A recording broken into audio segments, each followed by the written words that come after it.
গতকাল বুধবার রাজধানীর ফরেন সার্ভিস একাডেমিতে আয়োজিত এক ব্রিফিংয়ে অন্তর্বর্তীকালীন সরকারের জাতীয় নিরাপত্তা উপদেষ্টা ডক্টর খলিলুর রহমান ১.৫ দশকের গণতন্ত্র পুনরুদ্ধার আন্দোলনে গণমানুষের নেতা, জুলাই আগস্ট গণ অভ্যুত্থানের রূপকার, ভয়ঙ্কর মাফিয়া অবৈধ প্রধানমন্ত্রী হাসিনার বর্বরতম জিঘাংসার শিকার, বাংলাদেশের আপমর জনগণের প্রিয় নেতা বিএনপির ভারপ্রাপ্ত চেয়ারম্যান তারেক রহমানকে নিয়ে যে বক্তব্য দিয়েছেন তাতে দেশের মানুষ বিস্মিত, হতবাক, উদ্বিগ্ন এবং ক্ষুব্ধ হয়েছে।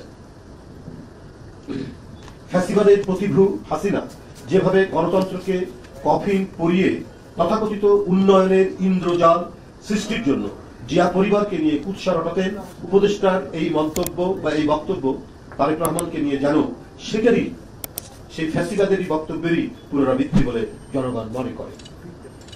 এখনো যেন লোক মানুষের উজ্জ্বলতর তারেক রহমানের ভাবমূর্তিকে বিনষ্ট করার জন্য প্রতিশোধের চোরা স্রোতে আঘাত হানার চেষ্টা করা হচ্ছে নানা মহল থেকে, নানা দিক থেকে। ডক্টর খলিলুর রহমান যুক্তরাজ্যে নির্বাসিত জীবন প্রসঙ্গটি যেভাবে উপস্থাপন করেছেন তা সম্পূর্ণ উদ্দেশ্য প্রণোদিত ও বিভ্রান্তিমূলক। ধান ভান্তে শিবের গীত গাওয়ার মতো ডক্টর খলিলুর রহমান বলেছেন, কেবলমাত্র আমি আমেরিকায় থেকেছি বলে আমাকে যদি বলা হয় আপনি বিদেশি নাগরিক, তাহলে কালকে তারেক রহমান সাহেবকেও সে কথা বলতে হবে। আমাকে ঢিল নিক্ষেপ করলে সেই ঢিল কিন্তু অন্যের উপরে গিয়েও করতে পারে। এটা কে বলেছে? আপনাকে যারা বলেছে তাদের সাথে আপনার কথাবার্তা হতে পারে। তারেক রহমান সাহেব এখানে আসলো কি করে?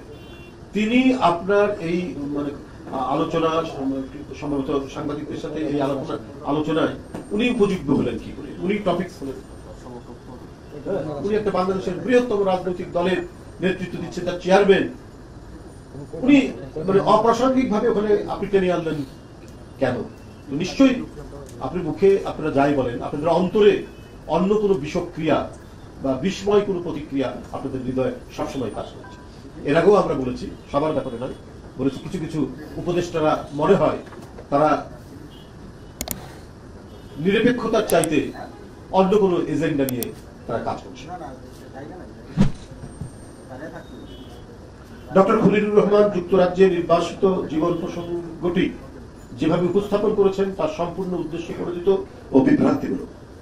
আচ্ছা, এটা বলেছি আপনাদের। রাষ্ট্রের গুরুত্বপূর্ণ পদে থেকে ডক্টর খলিলুর রহমান এই হলো বক্তব্য নিঃসন্দেহে আত্মগরিমার প্রদর্শন। খুব একটা আছে না, একটা বিস্তৃত বোধ। বিস্তৃত বোধ মানে হচ্ছে যে আপনার নিজেকে খুব প্রসিদ্ধ মনে করা, নিজেকে খুব বড় মনে করা। এর একটি ভালো বাংলা হচ্ছে বিস্তৃত বোধ। এই বিস্তৃত বোধ বা আত্মগরিমার প্রদর্শন এই সমস্ত উপদেষ্টাদের মধ্যে রয়েছে এবং তার এই বক্তব্য নিঃসন্দেহেই দৃঢ়বিসন্ধিমূলক।